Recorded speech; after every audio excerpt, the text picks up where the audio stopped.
on, and thanks, Dan. Appreciate that. It's Trish. Hello, Trish. Hello, everyone. Good evening. How are we doing? Good evening. I made it. Good. Excellent. It's good to see so many familiar faces. And yeah, keep your cameras on. It'll be really help me to focus and concentrate. Not that I lose focus and concentration, but it's always good to see people. So this evening we're going to go through the commonly known thing as title splitting. But when I was going through this and having done a number this year or over the last year of title splits, I can go through the process of various things. I actually realized that it wasn't just about title splitting, it was more about lease creation. So it's about creating leases and things like that. And so as soon as we'll give it a couple of more minutes and we will get started, because there's a lot of information that I wanted to cover, and especially for, I think it's Cassia, who I did just to see on the screen. Cassandra. Hello, Cassandra. Do you want to unmute for a second? Hi, Sunil. How are you? Good evening. You okay? I'm good, thank you. Looking forward to hearing all the juicy information. I've got my notepad ready. Well, this is all for you. And I say that because Cassie put on the group about a title lease splitting, title splitting and lease creation, etc. And I said, oh, okay, you could really help me, because then, you know, I can put something together, and by doing that, it will give us all an opportunity to see that. So, so thank you for giving me the inspiration and the idea to put it, and hopefully it will be of some use to somebody today. We're going to see questions till near the end, if that's okay. And over the last year, I've been working on 30 different title splits or lease creations. So there's more lease creations than title splits. But if Dan, you're good? Excellent. So let me just move that over here and I'll get started. Is there any basic questions to start with? Everybody okay? Yeah, we're looking to finish about 20 past 7. So there'll be plenty of time for questions, etc. So if you just want to make a note of your questions, then that would be absolutely fantastic. So, you know, we talk about getting investment, getting to know partners, business. The main thing is social media nowadays, isn't it? Would you agree? Raise your hand if you'd agree, or put 1 in the chat box.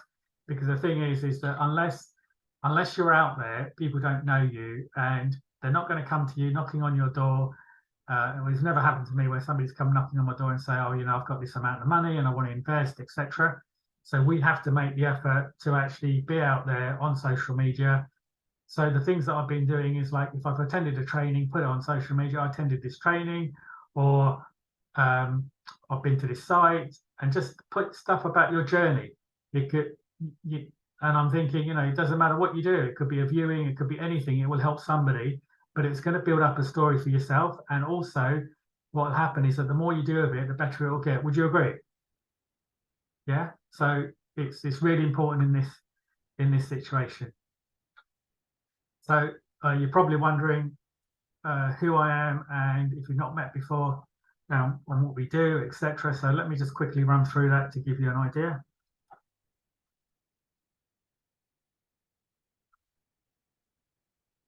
So my name's Sunil. I work with my wife Geeta in the property business. We've been at property for over 3 decades. What that means for you is that we're not just doing this month or last month or 3 months ago, and we are buying properties still. So it's not the case that we did it many years ago, we're not now doing it. I'll show you some of the things we've been doing.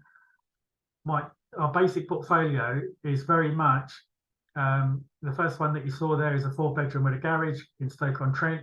It's 3 bedrooms, 2 bedrooms, 1 bedrooms, and small commercial properties. And primarily we are, not primarily, 99% of the time we are buy and hold investors. Now, you'll see in this slides that are coming on, and Trish will pick me up and say, you've always said you're a buy and hold investment, so why have you sold that particular property? It's because I was in a partnership. So when I show you some properties in a little while, we were in a partnership, and the partnership is very good to then dissolve the partnership when the properties sell out. So I'll show you those. We went into smaller conversions, 1 and 2 bedrooms, and office blocks into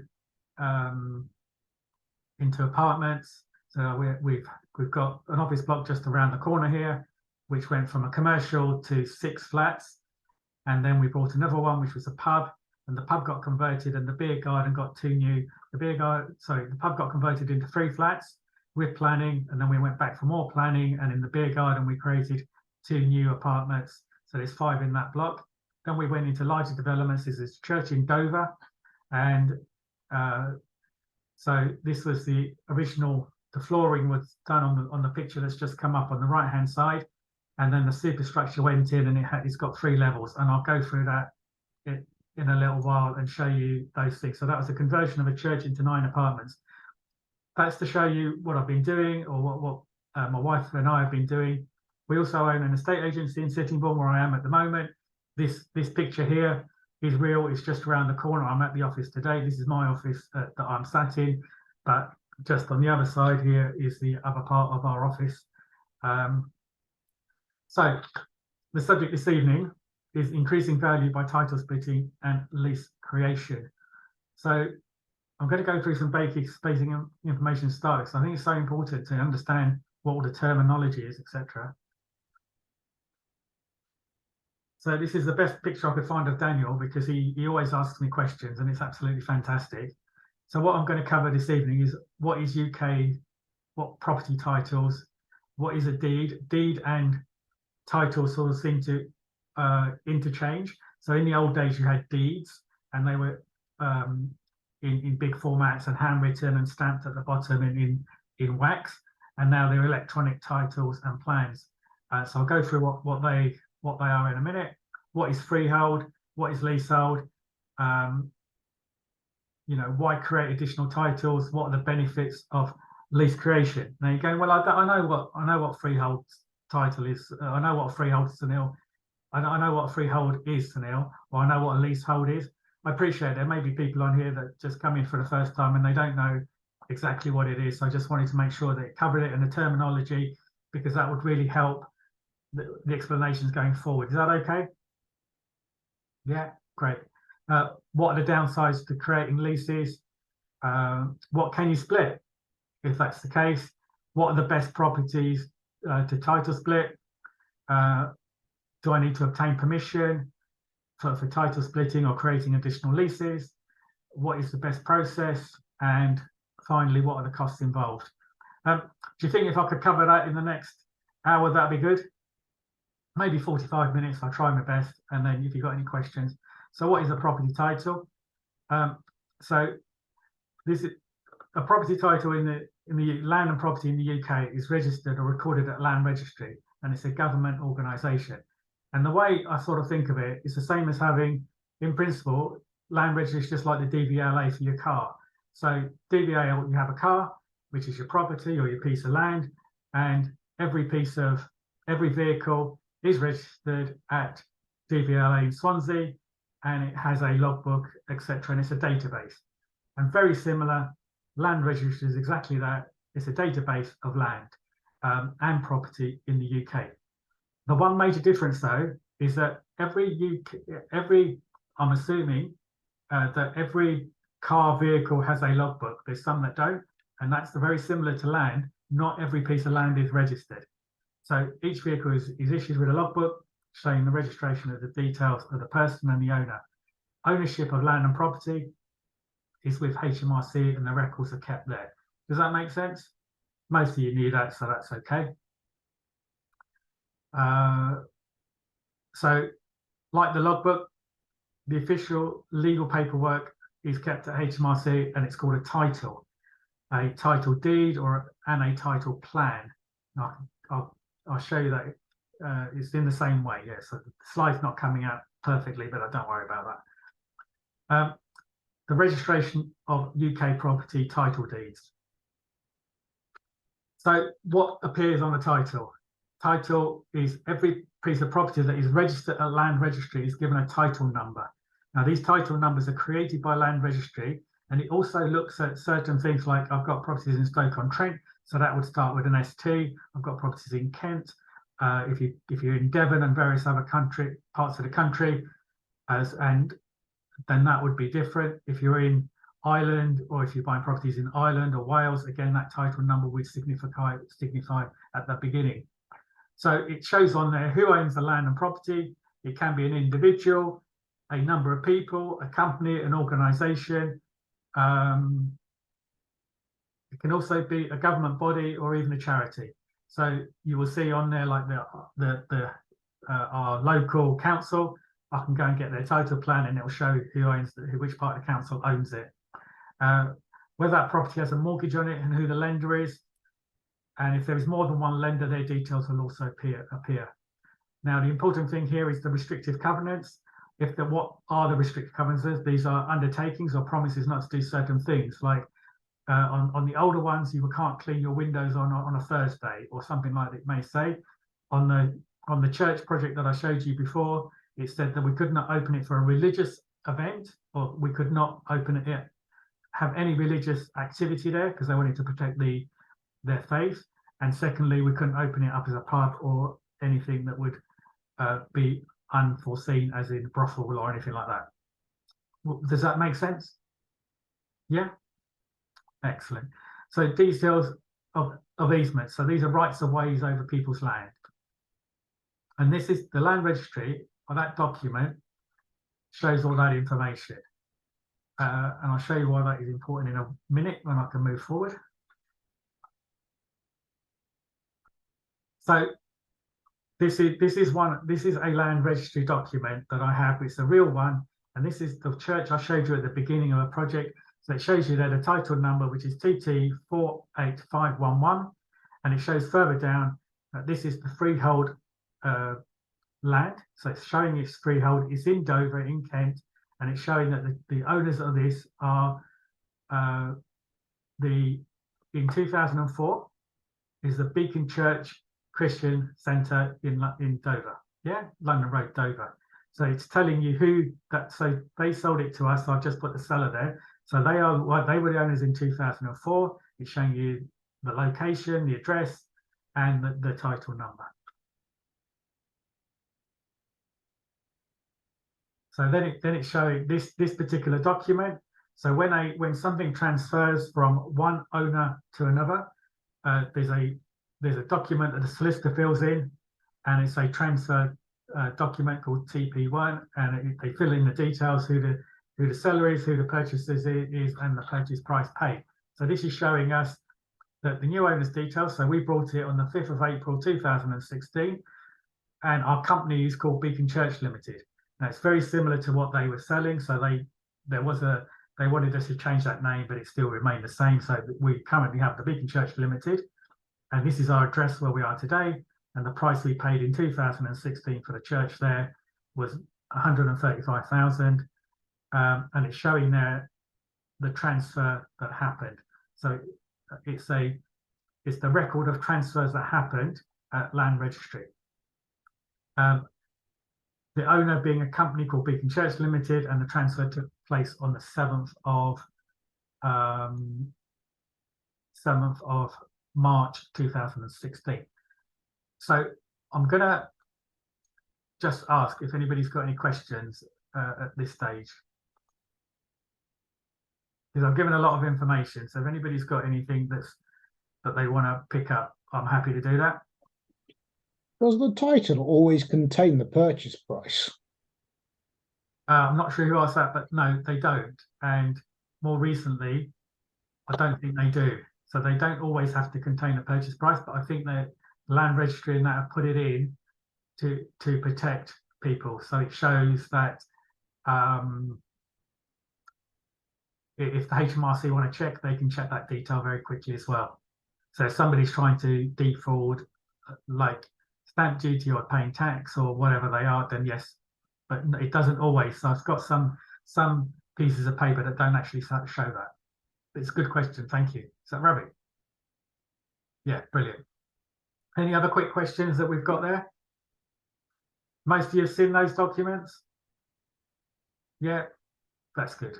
Good to go through it anyway. And it so this is one where this is the title plan. So you've got the title deed or the title, and then you've got the title plan, which go hand in hand. So, and what we're checking for, and certainly many of you know that I've bought properties from auction. When I'm checking legal paperwork, I'm checking the title plan, and this one has got the plan number K777227, and I'll be checking the deed to make sure it says, or the title deed to make sure it says the same number, so I'm not looking at two different things. I'm just about to move on, but it is just a little bit slow.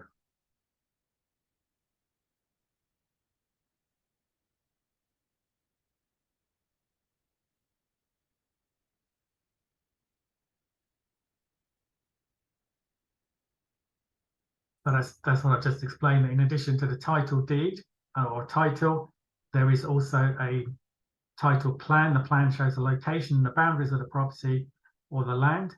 And I keep referring to land and property because they can be two different things.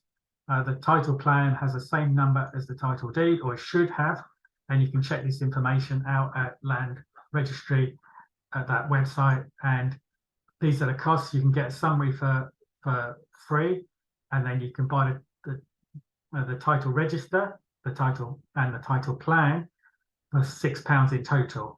Once you've registered and you've got it, it stays on your database, so you can always refer back to it if you need to.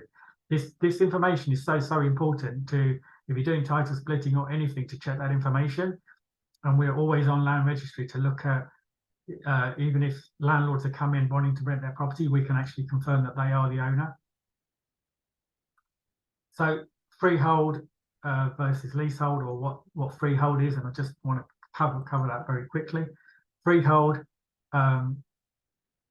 meaning free from hold, so there is no restriction on what you can do with it, apart from what the council may say to you. You can't build things that without getting planning permission, but basically you have some land and the building on top, so you have a right to do what you wish, and you are the maintainer of the land as well as the property. And you need, if you're going to insure it, you can insure it. There is no law that asks you to insure the property. Your mortgage lender may ask you to insure it. So a lease is normally for a specific set period of time, where a freehold is for sort of like forever. So that's where the benefit of a freehold is.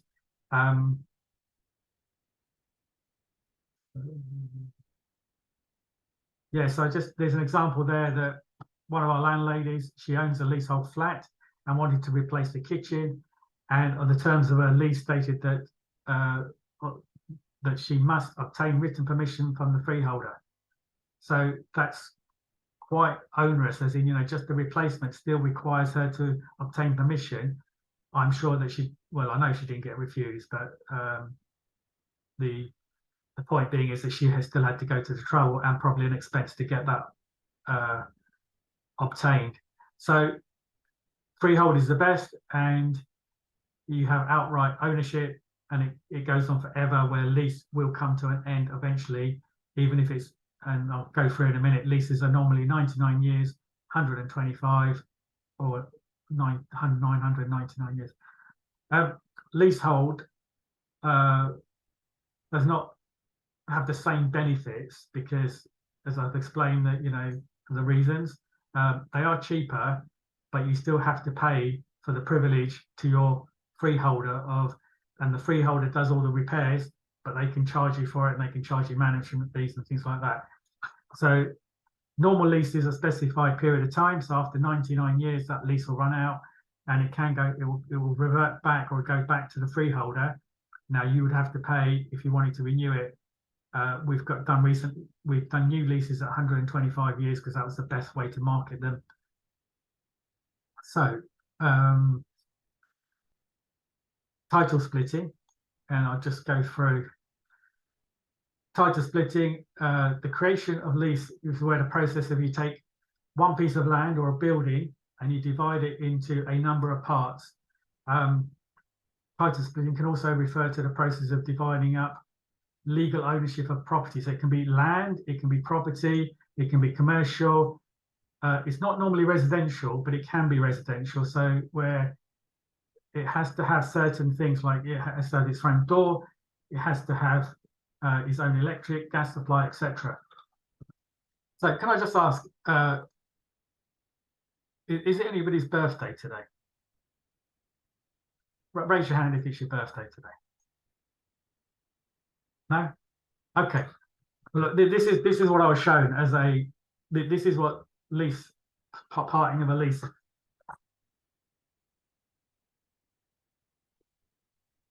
I don't know if you can see that, but this is a cake, okay? So if you imagine that this is a property, but every day at Costco, sorry, every day at the coffee shops, what they do is they buy a cake and they cut it into 12 pieces. Now, let's say that the cake cost £10. This particular cake I bought from Lidl, great value, and it was only £5, but let's say it was £10, the whole cake. So can you give me some numbers in the chat box? If you went to Costa, how much do you think that would be? One piece of cake that you purchased. This slice of cake here, you purchased, how much do you think that will be? It's good quality cake, by the way. Any numbers?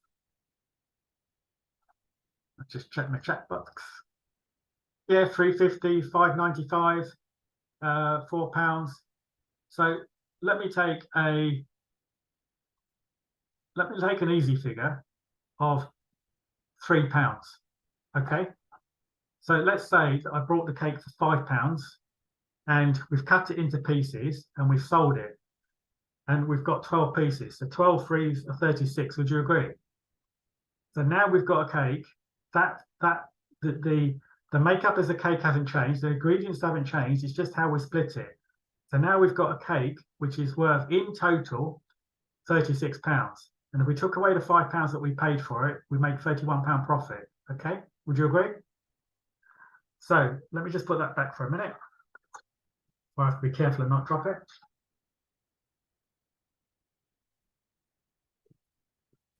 Every single day, cake shops are doing this strategy and they're splitting it. And we, as property investors, doing exactly the same now by going, if we take a property, we can split it into different segments, and by doing so, we increase value.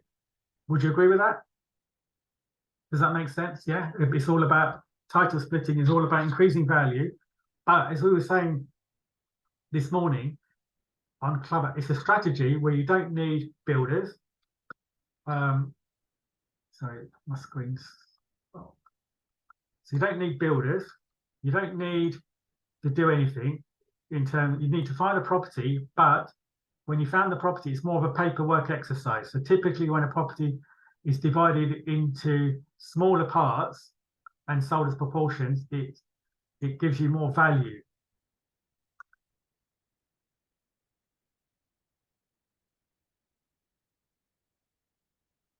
So why would you want to create additional titles? It's easier to sell a smaller piece of land compared to a big piece of land or a big building. Because if I was selling, let's say I have 6 flats in one block on a freehold, who do you think my purchase is going to be? So if I had to put it on the market, who do you think my purchase is going to be?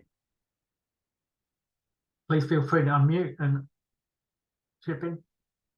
It will be small families, first-time buyers. Sorry? Will be small families and first-time buyers.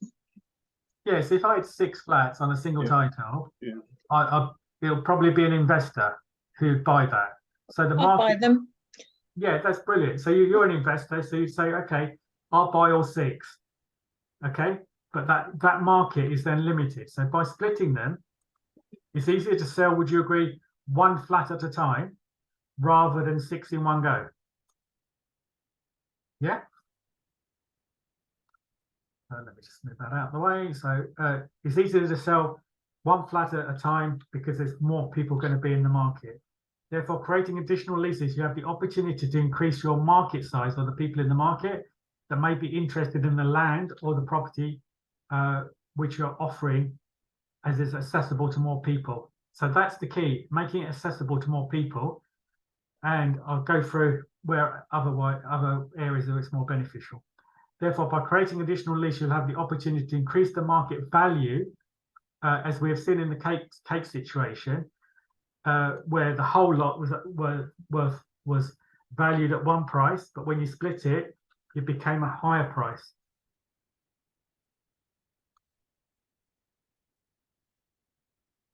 Now that's the question. If you had a block of 8 flats, and any future buyers could only purchase all 8 in one go, do you think that'll be worth more or less to buyers? And if somebody's buying 8 flats at one go, do you think that would be wanting a discount, and the number of buyers in the market would be less than, let's say, if they were first-time buyers, or a number of leasehold buyers?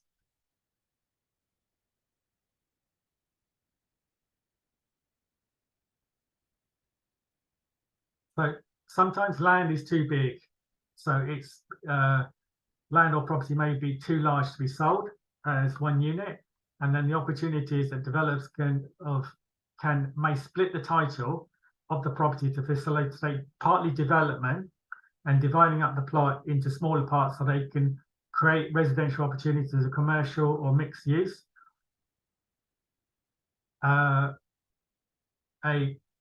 A sale of proportion, so this may be that they want to sell part of the building and keep part of the building. So some people want to say, well, I'll have the 2 flats and I'll sell 6 off. So again, this gives the opportunity to do that. Or they may want to keep the commercial and sell the residential, put their commercial into a pension scheme and sell the residential off. So again, by creating leasing, they have that opportunity.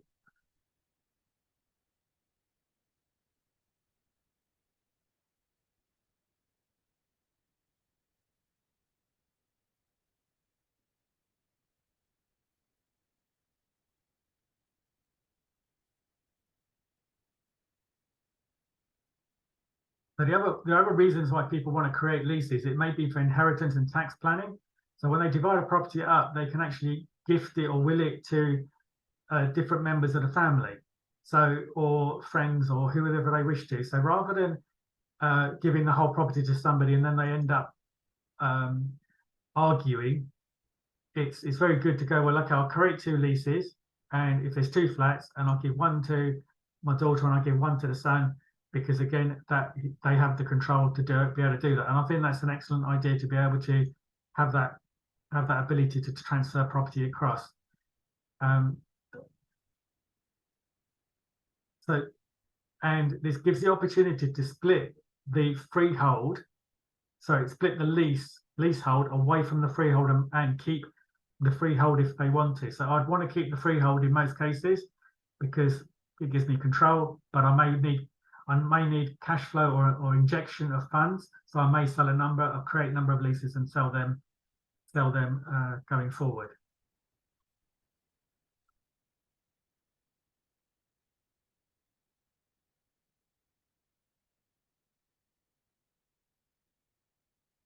So maximizing value is one of the key things that people are using this strategy at the moment and have done for many years, because they can maximize the total value of the property.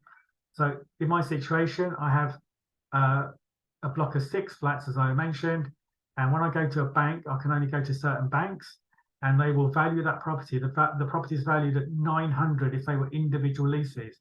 When they value them on a single title, on one title from the land registry, they value it at 100 grand each, not 150 grand each. So the amount of money I can borrow is also limited.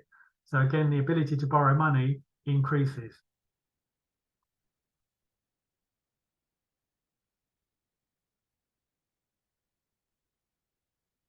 And these are the other benefits: increases of single market values. I just explained that if it increased my value for one lease from 100 to 150, easier to obtain single finance rather than on blocks, because lenders don't like where there's 8 in a block or 6 in a block because of their concentration. If something goes wrong with their finance or with that property, it goes wrong with a lot of things, and increases the choices that the freeholder has to sell that.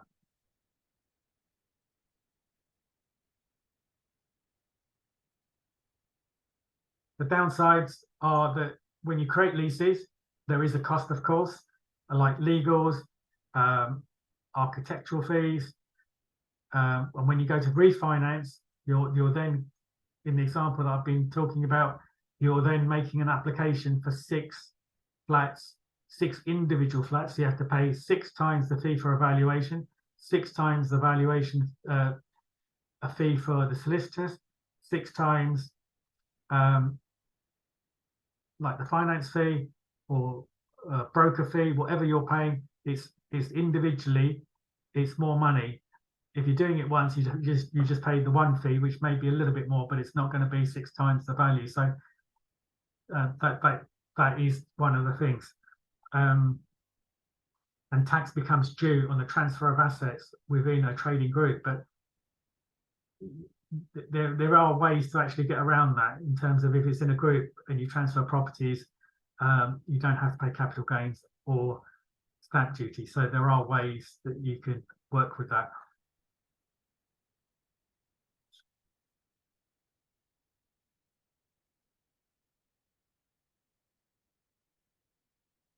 So the best properties to title split: large undeveloped pieces of land that can be attractive for lease creation, especially if they're located in highly divided residential or commercial areas. We're looking at commercial units at the moment to develop, so we're looking for land in order to do that.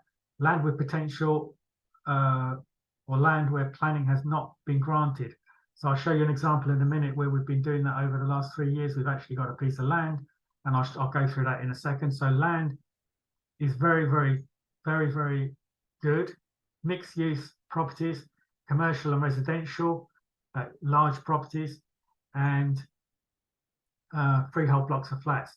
The key here is to make sure that when you're looking at flats and you're going to split them or create flats within a commercial building, then you need to make sure that you're hitting the size for the minimum size requirement or the national size requirement for a 1-bedroom or a 2-bedroom flat or a 3-bedroom flat.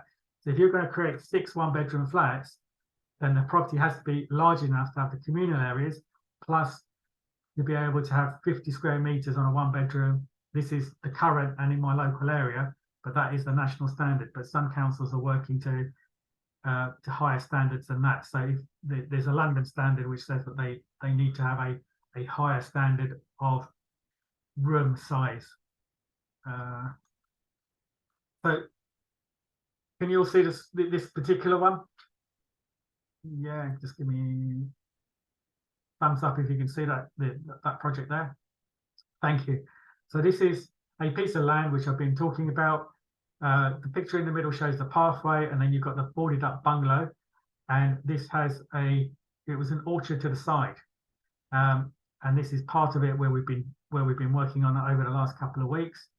And so this particular area here that you see on the screen has now got planning permission, and I'll just show you that. So this is the total site within a red line. So we had an option agreement in 2019 to buy the whole site if we got planning, and the planning application we made was for 22 affordable accommodation. And the parish council stepped in and they said, no, we don't want that in our back garden. So this particular area, you can see the red line, that's the whole plot. Now, to the left-hand side, you'll see the area of the bungalow, which is surrounded by the trees, and it's called the willow trees. And then now we have planning off the main road here and sweeping around here, and we've got 3 and 4 bedroom houses and 10 of them, so 10 higher end houses. So when we got the planning, we tried to sell the whole site together with the bungalow and a piece of land, etc. So this particular, oh, sorry, let me just go back one.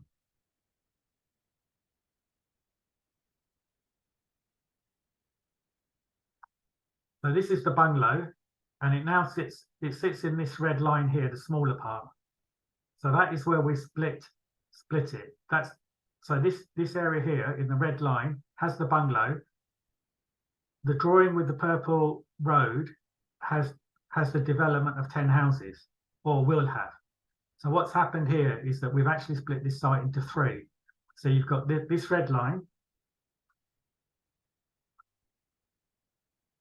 then you've got this part in the middle. So the bungalow was on the left-hand side as you look at your screen, and then in the middle you've got this piece of land here, which we are going to put in for 2 additional 4-bedroom houses, and then you've got the piece of land on the right-hand side, which is the development. So that's the development part. So at the current time, we're keeping the bungalow and the piece of land, the smaller piece of land that hasn't got the development, and we've sold the development plot off. So leaving the development land is sold. So yeah, a new company has brought that. Now the interesting thing is that we've title split this on this occasion into 3. So it's the bungalow, the piece of land without planning, and the development plot, because the developers that came along, they didn't want the bungalow, they didn't want the additional land because they didn't want to wait for planning. So when they built out their 10 houses, the 3 and 4 bedroom houses, they will also go to land registry and they will create freehold titles, because their houses, they'll sell the piece of land underneath the house as well as the land to whoever the owner is. So this particular plot of land will have, or the development will, we've done it once on that plot, we've split it, and they will split it another 10 times. Does that make sense? Yeah, excellent. So they will gain the value, and you may say, well, why don't you gain the value in order to do that? We can't gain the value because we can't sell individual plots off, because they won't, the people we get in, they want to buy the whole development, and they also have to pay the council contribution towards schools and things like that, roads, and so it has to be done as a whole development.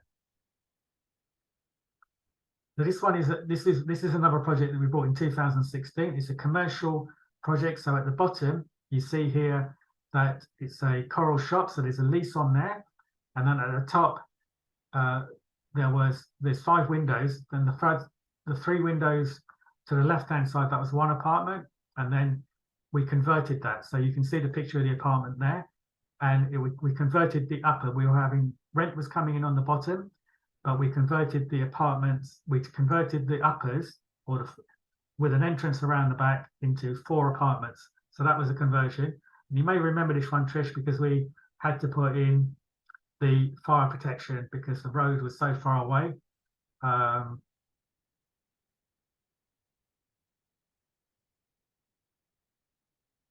So these were all sold on leases of 125 years. So this is the 2 windows are to the left-hand side of the kitchen. You've got 2 bedrooms and a bathroom. And yes, so new leases sold on these, and there were 8 of them, 1 and 2 bedrooms. But there were 4 conversions. And then as you go through, I'll just show you. So they were leases on. They were new leases on conversion, and then at the back. Sanil, yes. Sorry to interrupt you. You see, you said you split the title from the commercial and the uppers, and then you created 4 leases. So then you would pay for each of those leases. Is that? That's absolutely correct. Yeah. Okay. So I will. Sorry, I didn't go through. I do have another slide which goes through a little bit of process, but let me just go back a little. Yes, you're correct. So what happened was that the uppers were all converted, and then we built another four flats in the back of the property. So this is the back of the property, which accesses the above corals, the 4 flats, and there's 1 door which provides entrance to 7 of the flats. And then this part on the right-hand side of this building where the windows are, there's a 3 new builds there and a basement. So because they're leases and they are So what I was trying, the point being is that they were leases on conversion when the conversion was finished, and leases also, the same lease was used on the new builds. So you can use a lease on a new build or a conversion. Does that answer your question? So the point of actually doing it is when all the flats were finished and we went to sale, we didn't create the leases until the point of sale. So they were created, and our friend Magic here is our architect. He took the plans, and I'll show you some plans in a minute, and he created the plans for land registry. Now they must be land registry compliant, because we had building plans and we had building regulation plans, but they weren't sufficient. They have to be. So we were able, he created those, he sent them to the solicitor, and the solicitor did one lease, which was 20 pages long. And then every time one property sold, the lease got activated, and that's the 125 years starting then. So yeah, and I'll just, does that answer your question? Yes, thank you. I think it'd be good if people ask me questions actually, because it's got, otherwise I'll be talking to myself. So this is a church that we did in Dover, very similar, freehold conversion. So I'm just trying to show you that you can convert anything really.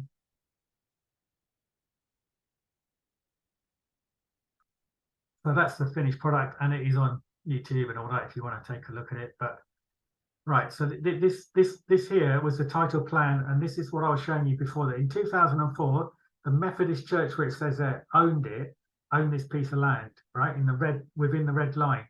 Now within the red line, you will see a title number K8669. Can people see that? Yeah.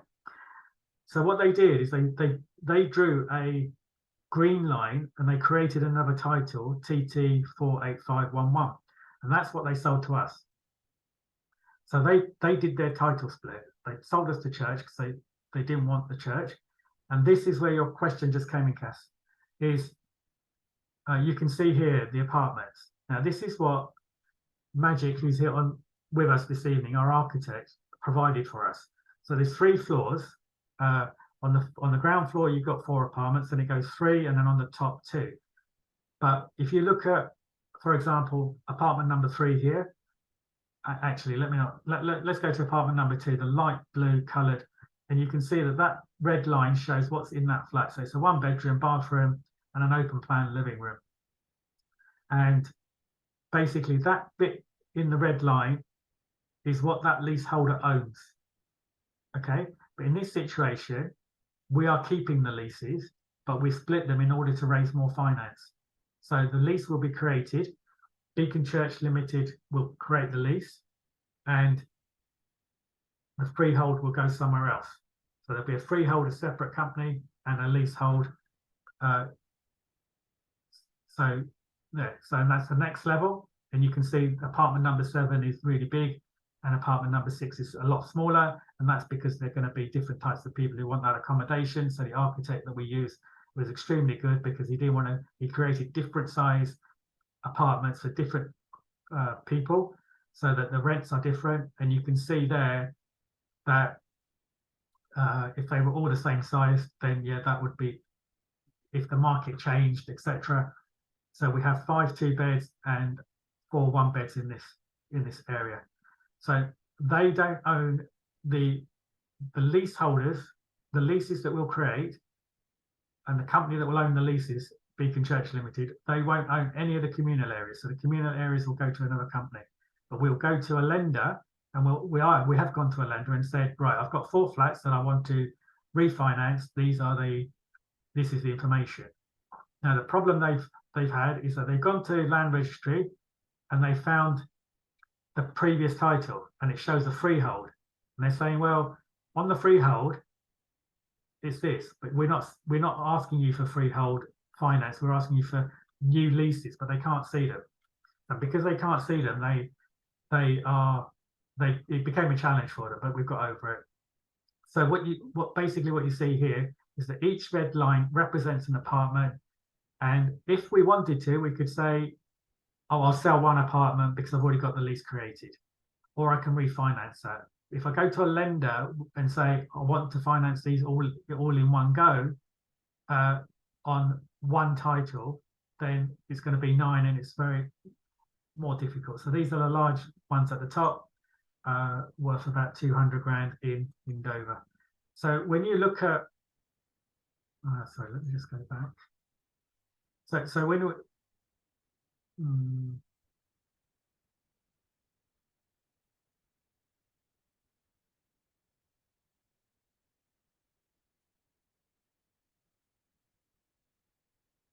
so when we look at the purchase price that we paid, which was 135, and yes, we spent a lot of money to do them up.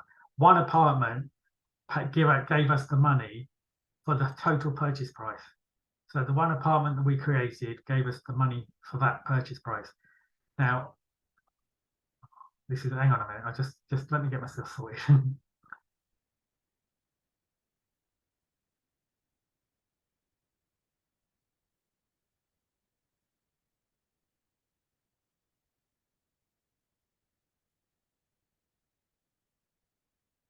Right, so they're the apartments, and you can see that each line is there. So what's happened is that the process that I've had to follow is, I thought that I could just use the drawings from the planning portal because that's what we built to, but no, they have to be in a specific format. So we appointed Magic and said, could you go to the property? He then drew everything out. Then we sat down and reviewed it to make sure everything was correct. On another project that we had, and I said we've been doing a total of 30 this year, some are small, the door had changed. So planning gave us permission to put in a door at the one end of the flat. We put it slightly at another because of the sofa and things like that. So that's why these plans have to be absolutely perfect. If you imagine these are going to be there for 125 years, and if you do longer leases, they're going to be there for even longer. And if you're going to come to sell or you refinance, the plan that is being drawn up must be perfect. And then the lease that is created, in our situation, our solicitor created one lease and we've duplicated it, which has saved us a lot of money. So I think I've spoken enough, but so I'll open up for questions if that's okay. I don't know if there's any. So yeah, just fire away for questions. If Mark is here and wants to open up and just share his comment there about you're correct, Sunil is referring to the last stage, and I'm happy for you to do that. No. Yeah. Do you use your architect to draw up the plans, or do you use a lease plans professional? I use the architect because I've got, he's a great guy. We have a lot of good relationship with him, and he's worked on a lot of our projects. So yeah, that relationship, as we've always said, is really key. And so he's been to a number of properties and then worked his way around. And then when we've got there, then we can do that. So, and we, as I say, this year has been about, the beauty for me is that, yes, I've got building projects going on. We've got a land development there, which is one land development that we're trying to sell the land. We're trying to sell the bungalow. There's a lot going on, but this is another project in the background where it's been given to the architect, and I'm not having to worry about managing builders going on site. We're just looking to create value from a paperwork exercise. So on the refinance that you've done on the 4, I think you said. So you've effectively gone for an MUFB, multi-unit block product, have you? No, even though you've got leases. I've done them individually. Oh, So okay. I've gone to the lender and I said I want individual mortgages on individual leases. But with the same lender. With the same lender. But I've had Did you not? Sorry, I was explaining that I then had to pay 4 times the fee, 4 times the broker fee. I didn't pay a broker fee, but 4 times the valuation, etc., etc. Yeah, you didn't have an issue with exposure with the lender being concerned. They've got 2 different entrances and then 2 different addresses. So in this particular 9 apartments, there's actually 3 entrances. So no, they saw different addresses. As well, when the valuer went there on the same day, there wasn't a problem. If it had been 5, I think if it had been more than 4, they would have had a problem. And I would have had a problem with that as well, because I think I don't want to go to a lender more than that, because as I say, with one where I've got a block of 6, I'm with one lender. Now that lender can either increase when I go back to them, or they can change the rate on our next negotiation, because it's a bank rather than a mortgage company. So during the time that I've got a 5-year fix, so we're 3 years into that, I'm creating the leases now, getting everything in place. So then I've got the option of either going to that lender and saying, okay, these are my 6 leases, do you want to lend? And they may do, or I can go to different lenders and get better rates. Yeah. Okay, because I've got a block of 6 with an MUFB that Mark knows about. That was our panic last year for the extra fire mist systems that we had to get done in 5 days. Brilliant. And I've got 4 years left at the moment, so I've got a bit of time. But I am thinking, so we had a 20, I think it was 20% reduction on value for them for it being a freehold block. But we had a limit on the lending anyway, so it didn't reduce the lending, but it did reduce the full value. But I'm thinking, you know, now we're in a different mortgage market than we were then, so it might make sense to put leases on them ready for when that time comes up. Yeah, I think it's getting prepared. Like ours, some of ours are not activated at the moment, but they're in the background. So until it's I think I'm looking for the word not exercise, but it, you know, until we do something with it, it is sitting in the background. But so is that just because you don't want the clock to be running down on the lease length? Yeah, because it'll cost me. Because if I do it now, it'll cost me, and then if I get a lender, it'll cost me again. So I might as well do it all at the same time. So I don't want to pay a solicitor at the moment, although with the volume it's quite okay. You know, we're talking about less than £1,000, but when you've probably got 30, I'm looking at 30 grand, and I'm thinking, well, I'll just wait until I'm activating each one as they come up. I'm just going to go to, I'll come to the questions in 1 second. I'm going to go to Mark, because it's really good to see you, Mark, because we haven't spoken for a long time. So please feel free to unmute, because I know you just commented in the chat. So if you're happy to pick that up, that'd be great. Yeah, hey Sunil. Yeah, I just I've done a few of these on the refinancing side of things, as opposed to the physical development. I just thought it'd be wise to share some of the learnings that we've come across when refinancing, because if you go to one lender, that can solve your problem, but very often, because of concentration, as you suggested, you may need to use more than one lender. And that brings with it a level of complexity when you're trying to knit together lenders. And the reason for that is, as you mentioned, so we use your 6-block flat as an example.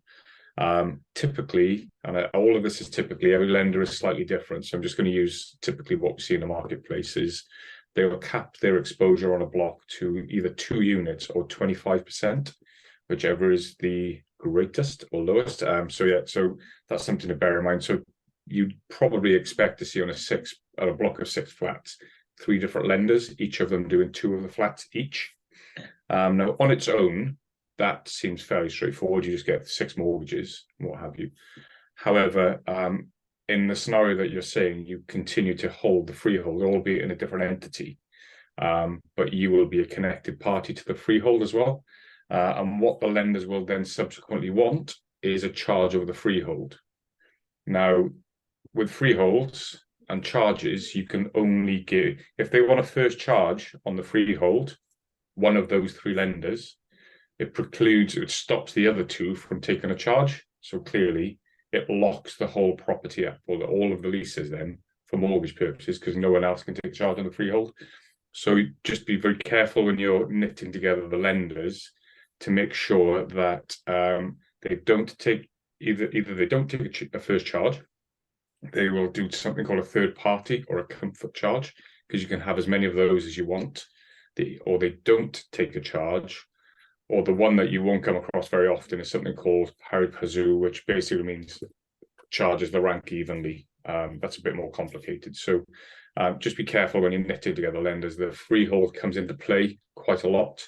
And the reason they want that is what they don't want is you as the freeholder, if they have to repossess, doing anything onerous with the lease conditions, which makes it impossible to repossess and reduces the value. So they want a degree of control over the freehold as well. So just wanted to share that, because well, Trish and I have run into a bit of a bump when we were doing one, which was a bit of a weird one. I won't go into the detail, but yeah, just be careful of the freehold and leasehold relationship when you're speaking to lenders. Yeah, no, absolutely, and it's a really good point that it's okay saying, you know, yes, we'll split title, we'll do this, simple process, but of course you've got other people involved. You've got lenders involved, you've got the freeholder may be involved, etc. One of the questions was on the slide, I don't know if I forgot to say it, is do you need permission to do this, to split title? You don't, like on land and things like that, land registry, you don't have to get permission from anybody, but if you're intervening. I am immune from infections and contagions. So if we, that wasn't me, by the way, but if we are looking at planning conditions, then you must meet the planning conditions as well. So if you're going to do a title split, but you do small units, again, when you go to Mark or Emmett or somebody else and say, I want finance, they go, oh, sorry, but your units are too small. And that's something that you need to think about right up front, that a unit, you must comply with that. So the permission is on the planning that you may need to get that property right. So we weren't talking about title splitting until we'd finished the project. So on each one, but we knew that we had to hit the requirements of the planning and the national standards or national room size standards and things like that, so flat sizes. So all of those things you need to take into consideration. So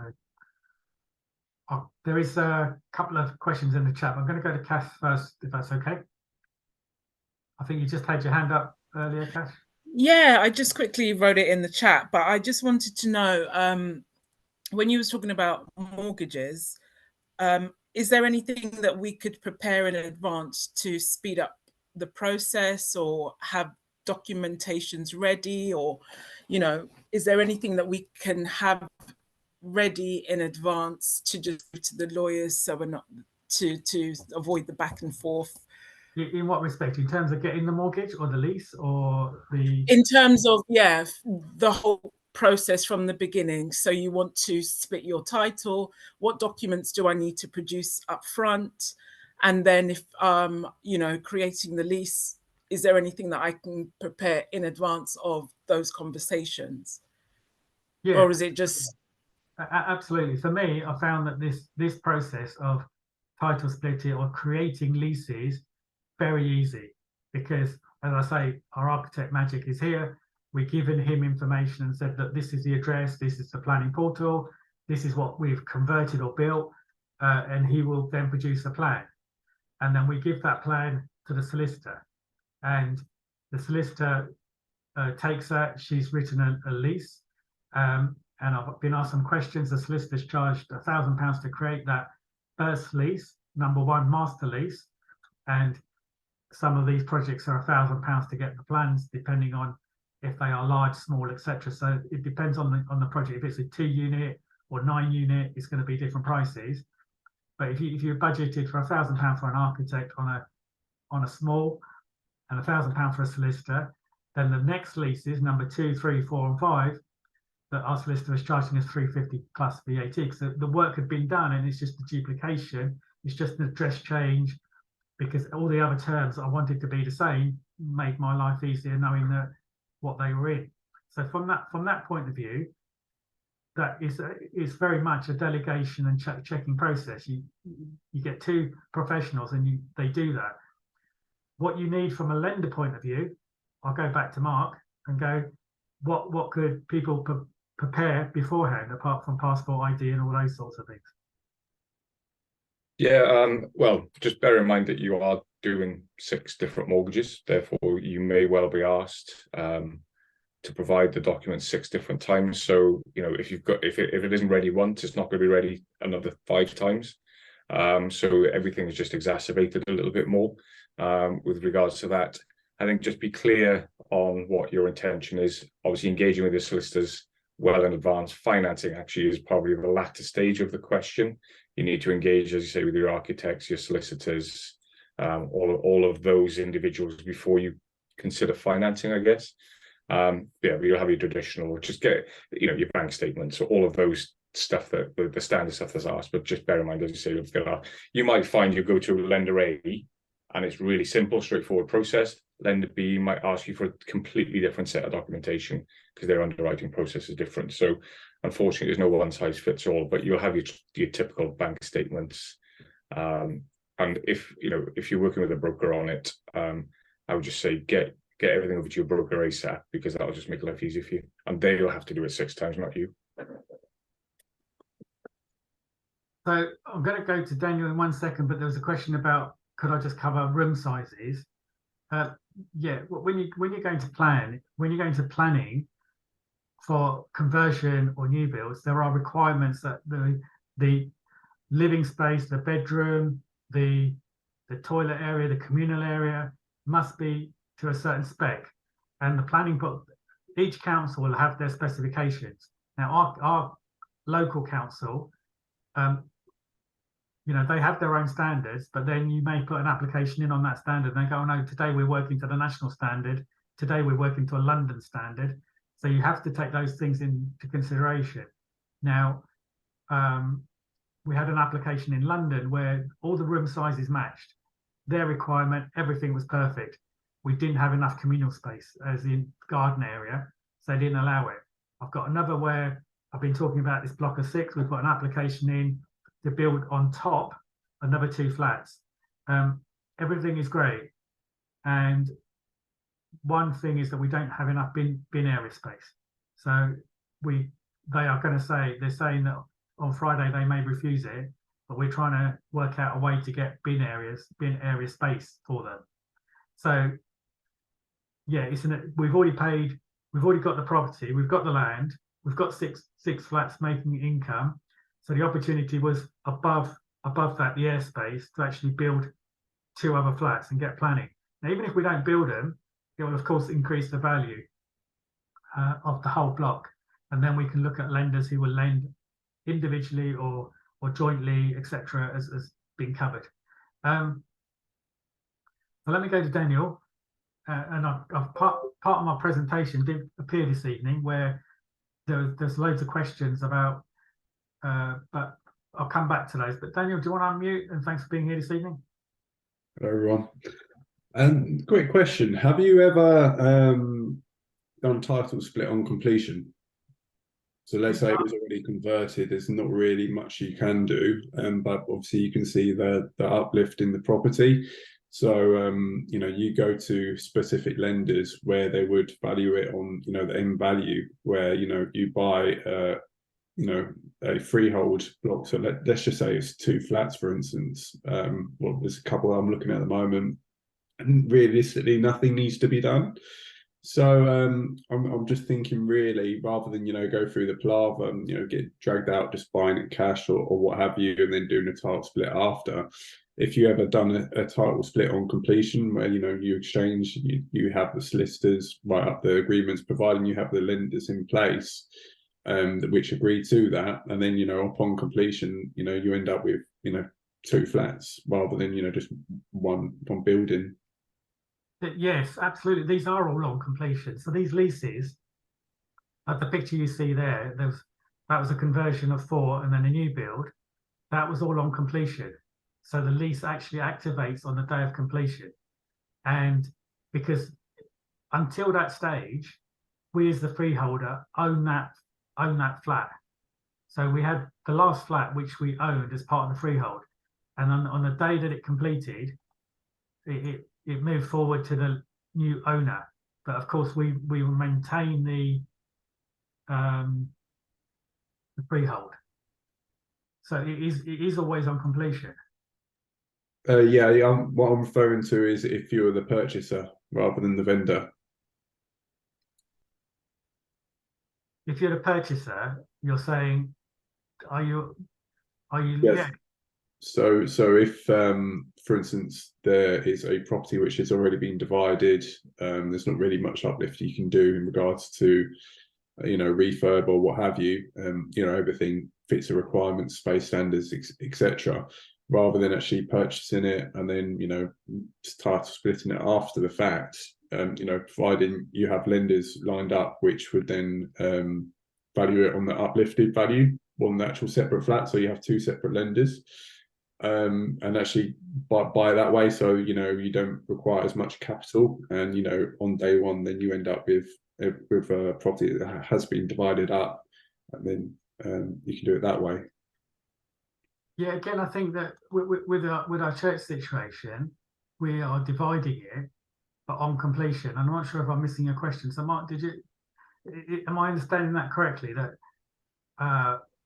like we've gone to our lender and said, on completion, you will have 4 new leases on 4 new flats. So they activated that time. And on this project here with the land, at the moment, it's all on one title. On the day of completion, it will split into two different companies. A company that we will continue to own, and then the development is in a company at the moment, and that we will sell the shares, and there's only 100 shares to the developer. But did I understand the question correctly? I don't know. Sanil, I think what Daniel's asking is, let's assume you've got a house which is 2 flats, or a unit which is made up of 2 flats, one upstairs, one downstairs. Asking the question, obviously, it's being sold as a block, but you want to split the titles as part of the purchase. So can you split them on completion? I guess what you're alluding to, Daniel, is the fact that that uplift in value would then mean that you could get a higher mortgage versus the actual purchase price, which would ultimately reduce the deposit that you would need to contribute. Correct. Yeah, unfortunately not. It's the purchase price or the value, whichever is the lowest that a mortgage lender will lend against. And it was more in terms of specialty lenders, really. Just if there were lenders willing to do that, if that was a possibility or not. You probably would need to go down the route, if you intend on doing that, of utilizing bridging finance to acquire it and then split almost like the second day, or you can split at the same time, and then you just have to go past the 6-month ownership to evidence or justify the uplift in value. Lenders don't like lending in that vein because it's a paper transaction, it's created value. You've done nothing to it, etc., to generate that. So yeah, I understand exactly what you're asking. Unfortunately, it's not as straightforward as that, because ultimately the purchase price will override the whole thing. Daniel, are you doing some at the moment, did you say?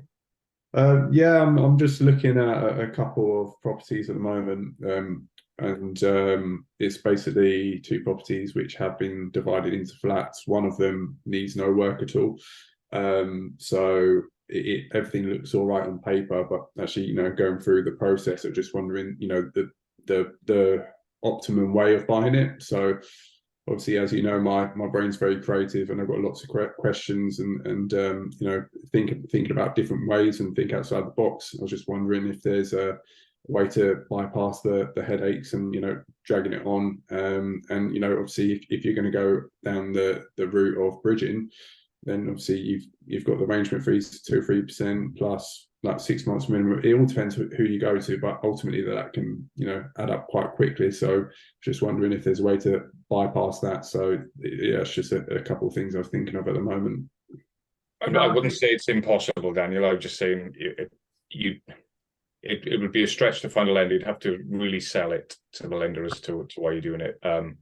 Invariably, when I've tried to do things where we've BMV, below market value, all of these things where mortgages are concerned, they hang so much, they concentrate so much on the purchase price that this kind of gets lost in the conversation. Hampshire Trust Bank, maybe somebody like that will do it, but there'll be a very small pool of lenders, probably a pool of 1, that will do it straight to mortgage.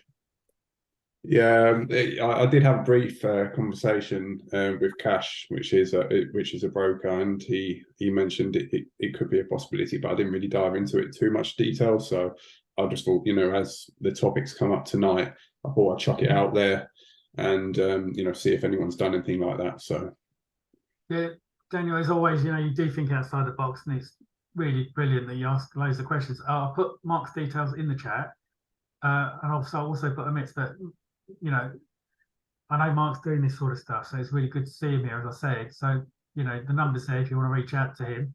But if you need anything on that, let me know, and I can put you into contact with him separately as well. So, or I can send you the number so that you don't have to write it down. But there's a couple of contacts there. Cash is good as well, but whoever you feel comfortable with.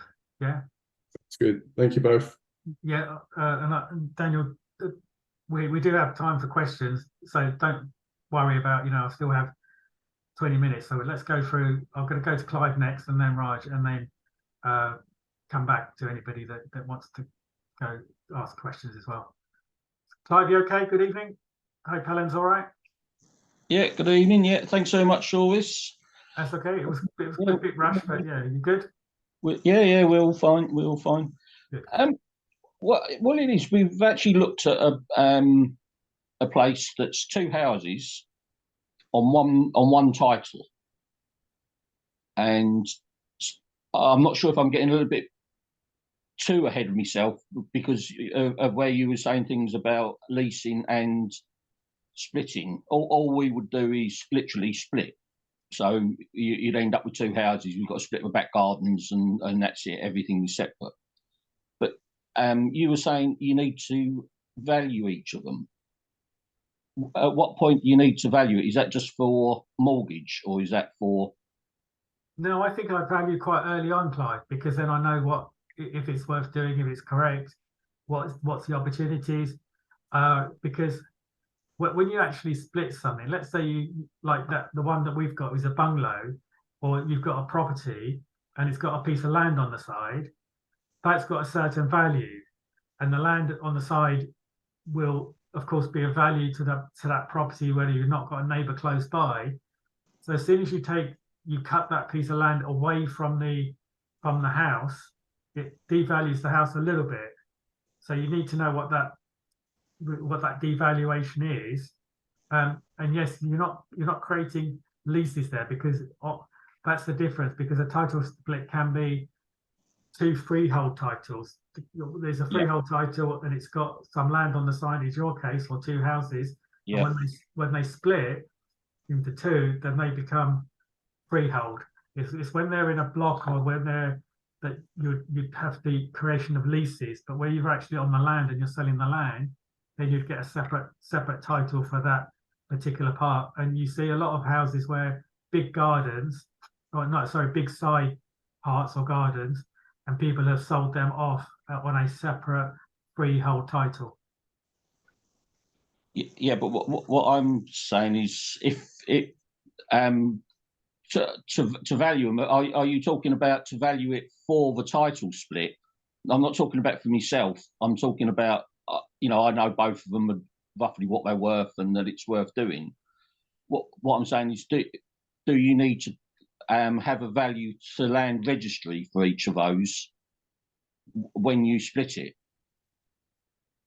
So plot A and you will do, because it's all about transparency, arm's length, etc. So in that situation, they'll be saying, okay, there is a transaction going on. So what is the stamp duty? What is there a something that you're creating? So every time you do a transfer, the government want their stamp duty part. So yes, as I say, what I was hoping to do was exactly what I was saying before, was buy the plot and transfer the title as I buy it into 2 different plots. Yeah. So then there would be no transfer. I would be buying it as one go, wouldn't I? I wouldn't be transferring it. Yes, you're buying 2 plots instead of 1.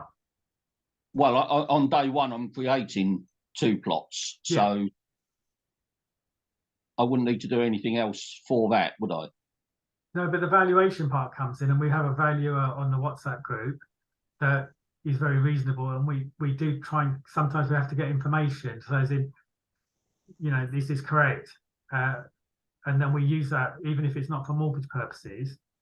I was in a situation where a developer came to me, and I had a single garage, but I owned the road, that there were 10 garages and I owned the road, and he needed access, and I thought I'd got a good price, so I kept my garage that I paid $5,000 for, and he gave me 22 grand to own the road. Well, that meant that I could still use the garage. I gained 22 grand, and I didn't have to maintain the road, and if anybody dumped any rubbish on there, I thought it was a good deal. But I still think, should I have got it correctly valued? So I think it's always good to get it valued, and it's not that expensive. So the other thing as well to consider with the valuation, Clive, on that one is if you are transferring property to another title or onto a lease, it has to go at market value. So you don't necessarily have to have a valuation in your hand. However, if HMLR, stamp duty, capital gain, whatever it is, it's a good piece of evidence to show that you've done it as per the market value and where you've got that figure from. You have recourse back to the valuer. So that's what I would suggest. The valuation comes into it at that point. Even if you don't need a mortgage or anything, there's your evidence that you have transferred it at the right market value and pay the right taxes, whatever, on it. But you're transferring the whole title in one go, aren't we? And then if the only problem is one's 2-bedroom and one's 3-bedroom, so there'll be a disparity in valuations in that sense. That's the only thing I can see. So, but then what we intend to do is actually renovate them and then either resell or rent them later on. But we haven't got a mortgage, or we won't be hopefully we'll be sorting a mortgage out on another property beforehand, so we'll be almost like a cash buyer. Yeah, and that's fine, but the solicitor will need to obviously evidence certain aspects, because you're moving one property off of the title and onto another title, etc. So anything that happens when you're moving or transferring assets, property, the evidence will be there at market value. It's a belt and braces thing. I'm not saying you have to do it, and I'd seek the guidance of your solicitor as to what you should and shouldn't be doing. But belt and braces would be just good evaluation, just to cover yourself. Not a lender's valuation at 700 odd quid, but it may just be a local valuer comes around and gives you an appraisal, for example. Yeah, it's only sort of like the fact that one's smaller. So one's 100,000 and one, if you bought something for 200,000, one might be 110 and the other might be 90. You'd still come to the same final figure as to what you're buying, wouldn't it? You would do, and I agree with Mark that is, again, how do you know the overall value is correct from your point of view or the seller's point of view, and is having a third party piece of paper just in case not HMRC, well, it'll be HMRC taxes will look into it and go, you did this transaction, how did you get to that figure? We were transferring the shop that I showed you earlier on as part of our, you know, we're transferring it from myself as an owner to a company, and the solicitor wanted a valuation, because it was like, is this correct, that what we're transferring, is the stamp duty correct, etc. And we're talking about that particular £40,000-50,000. So it wasn't a massive thing, but it made the difference to if anything came back, and as good solicitor will try and protect you. So But it wouldn't affect the stamp duty that you pay. If you pay 200,000 on something, you just pay the stamp duty on that amount. Or do you have to buy it as, you don't have to buy it as two separate bits? No, the stamp duty might actually change slightly depending on the property values and whatever, if it's under 150 or whatever it may be. You're right, it's as a percentage, the number is still the same, so the stamp duty cost. Yeah. However, on property A, the stamp duty will be, for argument's sake, 10,000, and on property B, because it's worth more, it might be 12,000. So you need to have them valued so that you apportion the right part of the stamp duty to the right title. Right, okay, yeah. Yeah, does that make sense? And that's where the valuation will come back in, so that you can evidence how you've derived that. So if you ever get challenged by HMRC or HMLR or whichever. The other thing as well will be being mindful that you'll acquire these at a certain price that you've determined by getting them valued, etc., and put them on their appropriate titles. You'll then may want to go and get mortgages off the back of them later on. You may then say, well, its market value is now 150 rather than the 100 you paid for it. There's a robust conversation that happens between you and the lender as to what happened between purchase price and now said new value if you haven't done anything to the property other than splitting the title. So just bear that in mind. It might save you a few pounds at this end. Mortgages are a different conversation, but the valuation piece is how do you apportion which tax to which property? So the tax would only be it'd only be the stamp duty at the beginning, and any capital gains tax at the end is the only tax involved. And capital gain is on disposal, isn't it? So if you're buying it, I don't suppose there would be, you wouldn't be buying it at 90 and then transferring it over 110. You're creating a capital gain almost overnight for yourself. So, but again, have a chat with your solicitor as to the best structure to do it. But that's what we're talking about.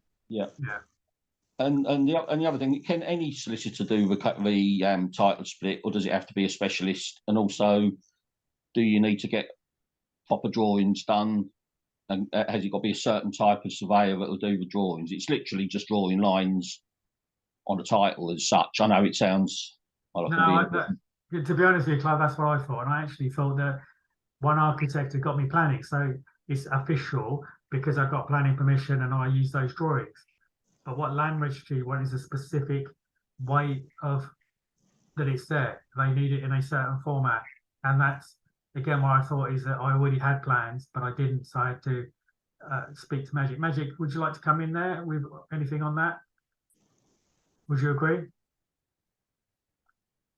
Yeah, so it's basically getting the correct plans, and it's not just about colouring it. They have to be a certain format.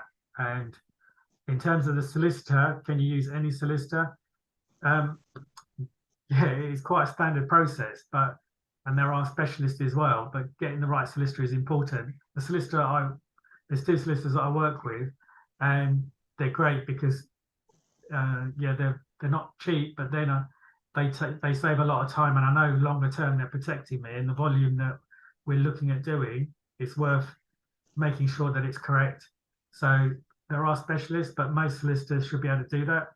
But I'll help you out, Clive, and I'll send you some numbers if you need it. So when you're going to do it, I'll speak to Mark, or that's on here. I mean, it's on here as well, Cash. But speak to these guys, get some information on the finance. Speak to the solicitors. Magic's on there if you need the drawings because he's local to you. This is away. This is down in the West Country somewhere. So oh yeah, he'll travel. Don't worry. Getting somebody local. Anyway, there's another question from iPad 3. What was the phase where all charges ranked equally, please? Mark, is that one for you? Yeah, I popped in the chat. Is that word there, pari passu? It's Latin for equal ranking. Sorry? I popped it in the chat. So underneath the question, you'll see pari passu. That's the phrase that I was using. So every charge that's on that property is equal, not first charge, second charge. They're all equal. Great question. Yeah, you don't get many lenders that do pari passu, so I wouldn't get too hung up on that. It's first charge and comfort charges are the ones you're going to look out for. Brilliant question, and thanks for being here with the answer. Appreciate that. I've never come across that bit.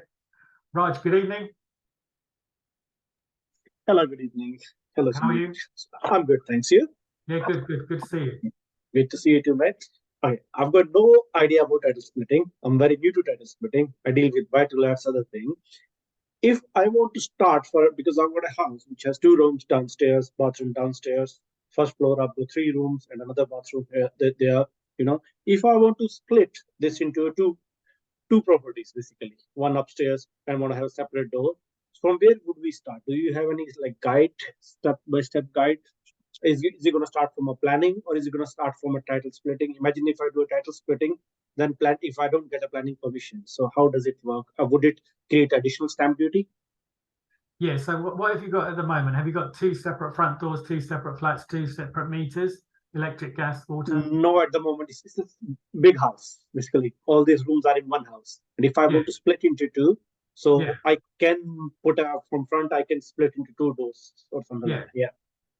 So in that situation, I would start with the planning and say, you go to the planning and you split it as 2 different apartments. Now I've got one that we're doing at the moment, which was done before I bought it in 1990. The guy had converted it, 2 front doors, 2 separate meters, everything is separate. We've had it on a single title for a long time, and it suited us because NatWest would give us a loan on it or a mortgage, and we had 2 rents coming in, no problem at all.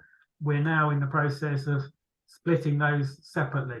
So I would need to get planning because that's been there a long time. But in your situation, I'll start off with the planning, get an architect, get the planning, make sure that you get approval and do the meters and everything else correctly. And then once that's all done, then you'd speak to the same architect to give you the plan for land registry and then split the titles. And would it generate additional stamp duty? It depends on the prices. It depends how it's held. If it's held in a company, if it's held in a group structure. No, it was on my personal name. Yeah, because there'll be a transfer. So if you're creating leasing, it gets transferred. So the thing there is to transfer the freehold, because the freehold is going to be of less value than the flats. So you keep the flats in your own name and transfer the freehold at £200 or whatever the value is, because the fact freehold is not that much value at the moment. But when you're doing all that, you need to take into consideration your current income. So when you've got those 2 flats and the incomes, and your other investments and your salary, does that knock you over the threshold of a high taxpayer? Yeah, I'm a high taxpayer. Yeah, you're already a high taxpayer, so it's an opportunity to make sure that they go out of your name, pay whatever stamp duty is due, and longer term get the benefit. Mark, would you want to comment on that? Would you agree? Or Yeah, I'm going to make you work tonight. I haven't seen you for a while. Cheers. No, well, it's a tax conversation, isn't it? And I'm not an accountant, but and I guess the route that you take, whether you move the freehold or move the leasehold, depending on which one, will probably be determined by your tax position and whether paying the stamp duty is worth it versus what you'd lose out based on your income tax position. So yeah, it's very much a tax conversation, I think. Yeah, so I agree with Mark. When I've had meetings with our finance people, with a solicitor and the accountant, all on a Zoom at the same time, so they sort of can go back and forth with the information, because one piece of information from the broker may affect the legal position or the finance position or the however it's put together. So the taxes. So somebody may say, "I'll do this," and the accountant could say, "Well, actually, that's going to affect me with your taxes." So you need them in on a Zoom all together, and it's so much easier to do nowadays than before. My solicitor is I've got one in Birmingham, one in Preston, and I live in Kent. Our accountant's in Kent, our broker's in London. So yeah, but you can get them together very, very easily now. So I hope that answers your question. I'll put Mark's details in there if you need finance or it's on there, and you're on the WhatsApp group as well, which also has, and your group is great as well, but we've got finance people on there as well. Yeah. So yeah. Thank you. No, you're welcome. I'll speak to you soon. Thank you. Cash, are you okay? Yeah, sorry, I was having internet. Please. So basically, I've got a mixed-use property, and the commercial unit is leased out to a business. Would this, if I now want to split the title, I still need to create 2 leases so that the units are under leaseholds? Is that right? Or not for the shop? How does it work if you've got a lease for the shop in place? So are you a freeholder? Do you own the freehold? Yes. So you own the freehold, there's a shop. Yes. And then the upper part. Exactly. Yeah. So you keep the freehold in one company, and then you can create the 2 leases for the commercial part, and the commercial part could go to a pension, and then you've got the part of the residential up the top. Okay. So you create leases. That's exactly what we did with our Corals building, where there was the freehold that we currently own in one company, and then we've sold 8 of the leases, and with the commercial part we've got in another company. Okay. So you put it in 2 separate companies because they're 2 different businesses, or it's better tax purpose? I think for me it's better tax purposes, but you can't hold the freehold and the leasehold in the same entity. So you either have to be the freeholder, and the freeholder is better to hold in your own name. Right. Well, I think it's because of the value, but some people are saying that if you hold it in a company, it's easier when you go to transfer the company at a later stage in terms of inheritance and things like that. It's much easier to transfer the company. But if you've got one piece of freehold, which is not worth a tremendous amount, and you're paying large accounting fees, then it's just better to hold it in your own name. I've got a few in my own name, and then some in a company. But initially, I think in your own name is good for the freehold, and then put the other 2 items into a company or 2 separates. Again, from a finance point of view, Mark, do you ever want to comment? Yeah, so basically, Cassandra, I just think obviously we talk a lot about leases. It's distinguishing between the 2. So the commercial will have a lease for the building, which is what we're referring to title splitting here. Okay. But then you'll have a commercial lease for the occupancy for the Yes. tenants. So you'll have a lease, and then you'll have a sub. So within your lease on a commercial, there will need to be the consent to grant a sublease to the occupier. Yep. So we've got a lease for the actual bricks and mortar, if you like, and then a lease for the agreement for somebody to go in there. So that's a different arrangement. Okay. ASTs, I don't think, fall under that when you set the lease up. So just make sure it's clear. Your solicitor will be more than familiar with this, I'm sure. All right. Thank you, Mark. Thank you. Thank you, Sunil. No problem. We're coming to an end. So if there's any final questions, happy to take them. But, we're not like, we're always here. So, you can reach out. And a lot of the time, we've got the people that we work with or that we talk to on a regular basis that we can sort of put you into contact with, because they may be able to help you. And I think it's great that you put the question in the chat there, Cass, because it gave me the opportunity to go, well, look, yeah, let's just go through these. So is there any final questions from anybody? No? Okay, great. So our next in-person meeting is on Wednesday the 8th. It's the last one of this year, and then we go into December. We're organising a Christmas meal. And we've already got names for that. I think we're up to about 35 names for that. So please reach out to me and let me know if you'd like to come. So that will be in the December. So that's the WhatsApp details are there. So if you're not in the WhatsApp group where a lot of this information is available to you, there's over 400 people in the WhatsApp group now, which is great. There are lots of service providers. There are people putting deals on there every day, putting articles on there, and you can ask questions. So it's really good, active group of people. So if you're not on there, just click on the link. So yeah, in person, in city involvement, the details are there. And then we've got Wednesday the 15th of November will be a Zoom, so you can join us from anywhere. And I really appreciate people joining this evening.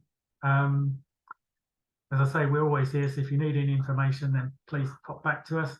We do discovery days where we actually can show you around these sites and say, look, come and have a look, rather than sitting a screen. You can actually feel what's there. You can meet other people. We've done a couple of these, and we've gone to six sites in one day. So there's a new build of 2 flats, the land I've shown you.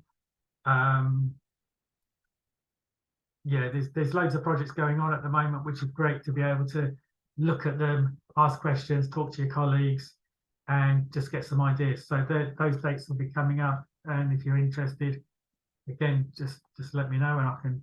We're not into sales, but if you're interested, then I can pass the details on to you. My details are there. I really enjoyed this evening, so thank you for all your questions. Thank you, Mark, for being here this evening. Great to see you, and Trish. And Mark, thank you for all your input. As always, we do miss you of a morning. So hopefully we'll see you on Clubhouse. We're 3 days a week now, Monday, Wednesday and Friday. And your input has always been fantastic. So yeah, if you could make it, that'd be good. My details are on there as well. Some of these projects, you can go to YouTube and you can see the church and some of the others. They've been on Homes Under the Hammer and also on TikTok, so you can get them. But yeah, I hope some of the information has been useful to you. And thank you very much, and I'll see you very soon. Thank you, Clive. See you people.